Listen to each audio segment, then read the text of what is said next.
Hey y'all, St. Cloud the engie here. Last time we talked about primary weapons and shotguns, and today we're going to talk about two more weapon slots, secondaries and melees. The reason I'm grouping these together is that they play off of each other. For the most part, they can be paired with a primary of your choice, but in a later video, we'll cover full loadout ideas. So let's jump right in. The pistol and the gunslinger. These two weapons perfectly complement each other, and they give the engineer more aggressive options. With this set, you get the fast redeploying mini sentry to enforce area denial and keep enemies away, whatever shotgun you choose, and the pistol to pick off targets further away or for when you run out of shotgun shells during a fight. When you talk gunslinger, you're really talking about the mini sentry, though the extra 25 health and 3-hit crit mechanism is a plus. And no, again, the random crits penalty does not matter. For the mini sentry, you're looking at a 2.5 second construct time with a rapid 1.5 second redeploy. That means you should try to save and redeploy your minis if possible, as they build a whole second faster than a new one. Since it costs 100 metal, you can deploy a dispenser right after building the gun without having to find more ammo. Other bonuses are 50% faster firing rate than a level 1 sentry, 35% faster rotation speed, and starts with half its health. However, you should know that that's only a measly 50 health it starts with, since one of the downsides is that it only has 100 maximum health. Enough for just a soldier's rocket or a demo to take it out in one hit. It also does 50% less damage, and drops no metal upon destructions. For this loadout, use the mini a bit more aggressively to have a different source of firepower, and cover areas where the mini can't see with the pistol.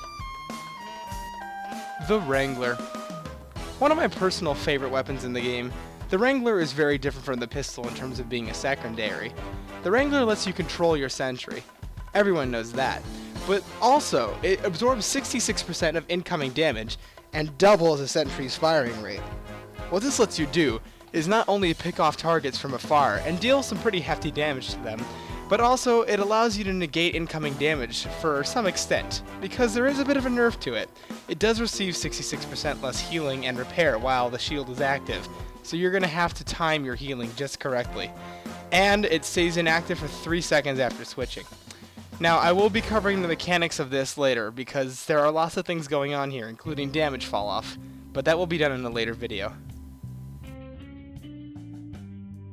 The Wrangler and the Gunslinger. The Wrangler and the Gunslinger work a bit better with passive mini sentries.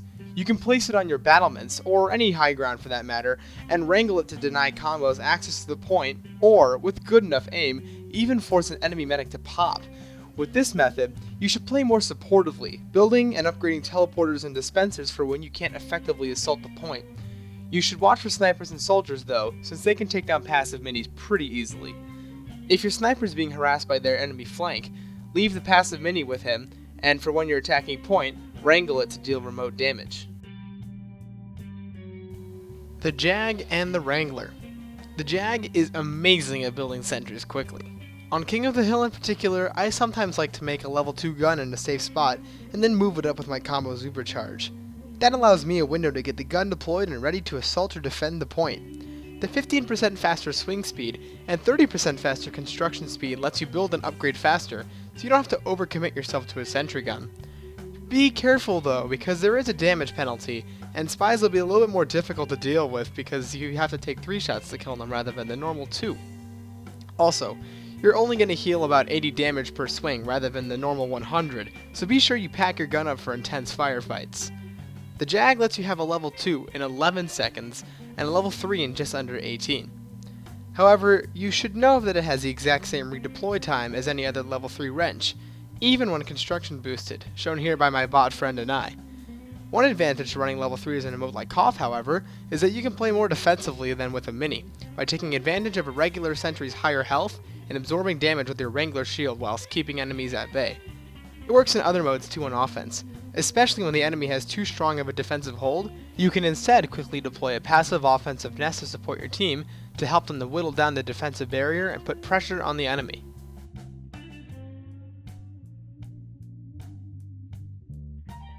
The Southern Hospitality and the Wrangler. Now, you can use a stock wrench instead of Southern Hospitality, it's just an option, but I like using it because of the extra bleed damage it gives you. When you have a weapon like the Rescue Ranger in your primary slot, the extra bleed damage that this melee weapon gives you can be pretty important, especially as it keeps damaging spies after you've hit them. However, you gotta be sure to stay away from pyros on defense.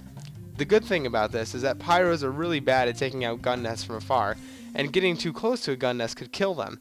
But if you give them an opening, smart pyros can literally melt you, as you take 20% more fire damage. So don't build in an area where a pyro could rush you, and stick close to your gun if it's up. And of course, the no random crit hits does not matter in competitive TF2. The Wrangler functions like you would expect it to in this set. You can pick off targets from afar using your manual sentry aim, and you can absorb damage by activating the Wrangler's shield. This is good for soldiers who can direct hit spam your sentry from across the map.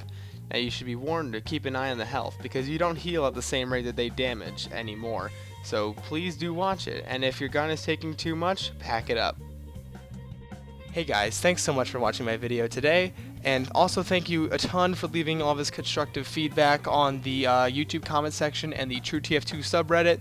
It's been a great help to me, and it will help me to become a better engie and a better YouTuber for you guys.